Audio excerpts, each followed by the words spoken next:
Hello పిల్లలు, నేను మీ బామ్మని ఇంకో కథతో వచ్చేసాను. కథలోకి వెళ్దామా? ఉమ్, మూడు చేపల కథ. అనగా అనగా ఒక చెరువులో చాలా చేపలు ఉండేవి. ఒకరోజు ఇద్దరు చేపలు పట్టేవాళ్ళు ఆ చెరువు దగ్గర నుంచి వెళ్ళారన్నమాట. చెరువులో చాలా చేపలు ఉన్నాయని అనుకుని మర్నాడు నెక్స్ట్ డే ఆ చెరువులో చేపలు పడదామని నిర్ణయించుకున్నారు. వాళ్ళ మాటలు విని పెద్ద చేప ఈ విషయం ఇంకో రెండు చేపలకి చెప్పిందనమాట. చేపలను పట్టడానికి రేపు వస్తారట అని. మనం వెంటనే మన బంధువులను తీసుకుని చెరువు వదిలి వెళ్ళిపోదాం అన్నదన్నమాట. లేకపోతే రేపు మనం ప్రాణాలతో ఉండము అని. అది వివరించింది ఈ పెద్ద చేప. ఈ మాటలు విన్న వేరే రెండు చేపలు ఆలోచనలో పడ్డాయన్నమాట. రెండో చేప వాళ్ళు రేపు వస్తే చూద్దాం అనుకుంది. మూడో చేప ఈ ముసలి చేపకి చాదస్తం ఎక్కువ అనుకుంది. ఆ చేపలు పట్టేవాళ్ళు వచ్చినప్పుడు చూద్దాంలే అన్నదన్నమాట. మన అదృష్టం బాగుందంటే వాళ్ళు మన ఏం చేయలేరు అనుకుంది. మొదటి చేప ఈ తన కుటుంబాన్ని, తన స్నేహితుల్ని అందరినీ తీసుకుని ఇంకో చెరువులోకి వెళ్ళిపోయింది. రాత్రే బయలుదేరి.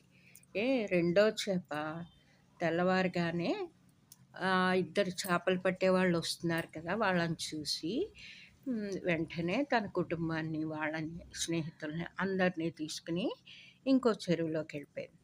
మూడవ చేప వలలో చిక్కుకుని ప్రాణాలు పోగొట్టుకుందన్నమాట. ఏమైంది?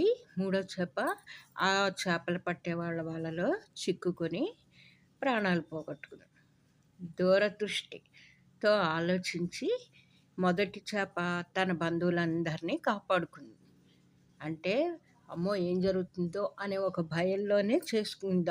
వాళ్ళందరినీ తీసుకుని వెళ్ళిపోయింది అనమాట. అపాయం గ్రహించి, అంటే ముందు మనకి ప్రమాదం ఉంది అనుకుని రెండో చేప కొంతసేపటికి తన వాళ్ళందరినీ తీసుకుని తను వెళ్ళిపోయింది. వాళ్ళందరినీ కాపాడుకుంది రెండో చేప కూడా.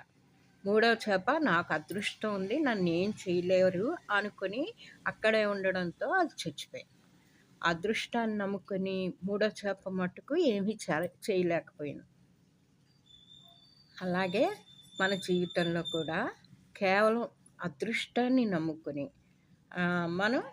మన వంతు పని మనం చేయకుండా ఫలితం ఆశించకూడదన్నమాట.